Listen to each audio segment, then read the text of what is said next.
All right, now that we know how to simplify radical expressions, we're going to talk about the operations that we can perform. So just like with regular, integer numbers, square roots and other radicals are numbers too, which means we should be able to add and subtract and multiply and divide and perform all of the basic operations. So we're going to go through them one by one, and we're going to start off with multiplication. So to multiply radical expressions, it's very simple. You're just going to multiply those numbers underneath the radical, and we call those numbers the radicand. So if you ever hear me talking about the radicand, I'm actually talking about like 12 is a radicand and 3 is a radicand. So what I'm saying for this first example here is if you want to multiply together these two radical expressions, remember the dot means multiply, I could just multiply together 12 times 3, and I can say, well, this is the same as the square root of 36.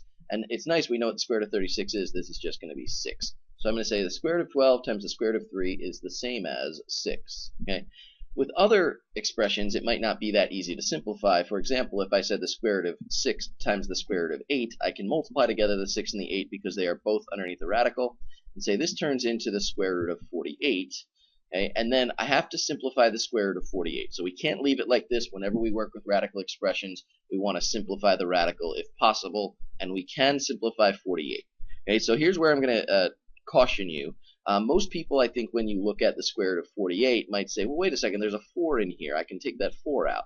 Right? Well, when you take the 4 out, you're not getting the largest perfect square. So I'm going to show you this expression being simplified, and we're going to do it with a small radical, and then I'm going to do it again with a slightly larger one, the correct one.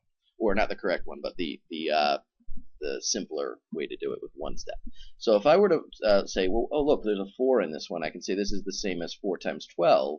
Right, so if I break this down into the square root of 4 and the square root of 12, and then, oh, I know what the square root of 4 is, that's 2, and this turns into 2 square root of 12. Okay, I would say this expression is not simplified, and I would say it's not simplified because 12 still has a perfect square in it. This has got a 4 times 3, and I could keep going. We're never done simplifying radical expressions until whatever's underneath the radical has no more perfect squares in it. So I would have to go again and say this breaks down again into 4 times 3, and I know what the square root of 4 is. That's 2. 2 times 2 would turn this into 4 square root of 3. Okay, so that took 2 steps. I broke it down, and then I had to simplify it, and then I had to break it down again and simplify it. So if I were to notice that 48 has a bigger perfect square than 4, 48 is actually also 16 times 3, and I know what the square root of 16 is. That's 4. If you notice, I got the same answer. 4 square root of 3.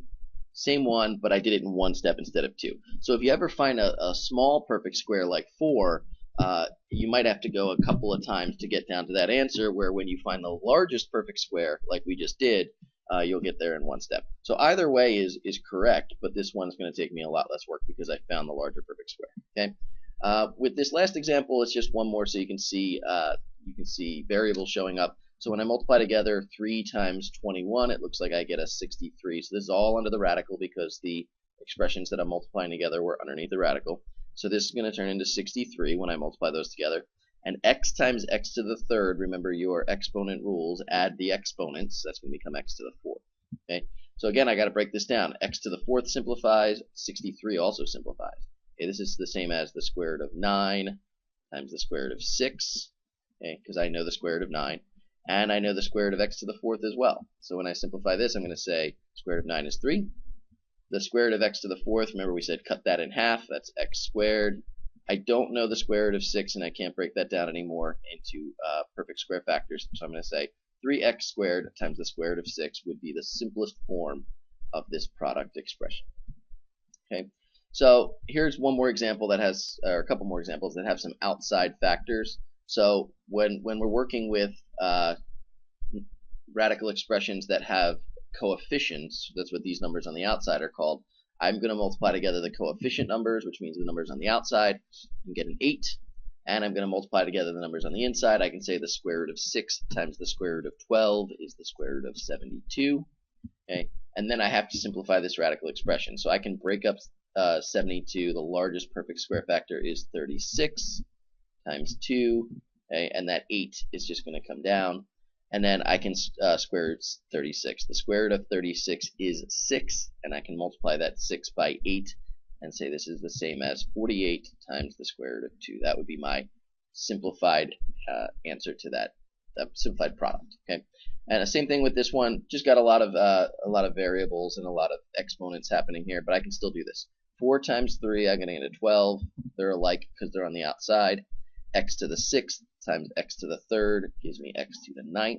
Okay, and I'm going to do the same thing with the inside parts. I'm going to say 20 times 2 is 40. X to the 4th times x to the 3rd, add the exponents, and get an x to the 7th. Okay, I have to simplify this radical expression now. 40 has a 4 in it, 4 times 10. Okay, x to the 7th, remember we can't cut 7 in half, so I'm going to have to break off one of those x's so I can at least take care of these 6. Okay, and then I'm going to bring down this coefficient number outside, 12x to the 9th. Alright, so now we just have to simplify the parts. The square root of 4. Okay, so let me bring down 12x to the 9th. Okay, and then I can say, well, the square root of 4 is 2, so it's times 2. The square root of x to the 6th, right, so I took care of this one, I'm going to take care of this one, is x to the 3rd. Okay, I can't simplify the square root of 10 or the square root of x, so I'm going to put those back together underneath the radical. Okay, and then my last simplify, I can do 12 times 2 is 24. Okay, x to the 9th, x to the 3rd. When I add the exponents, I get x to the 12th. Okay, and that 10x is just going to come down bottom. Okay, so I would say this is the simplified radical. One common mistake that I see people making is don't take a look at these outside numbers and apply our radical properties to these. You're not going to cut 12 in half and say x to the 6th. You're not going to look for a perfect square in 24 because this part is not underneath the radical. So make sure that you're only applying our radical properties and our radical rules to things that are underneath the square root, underneath the radical expression.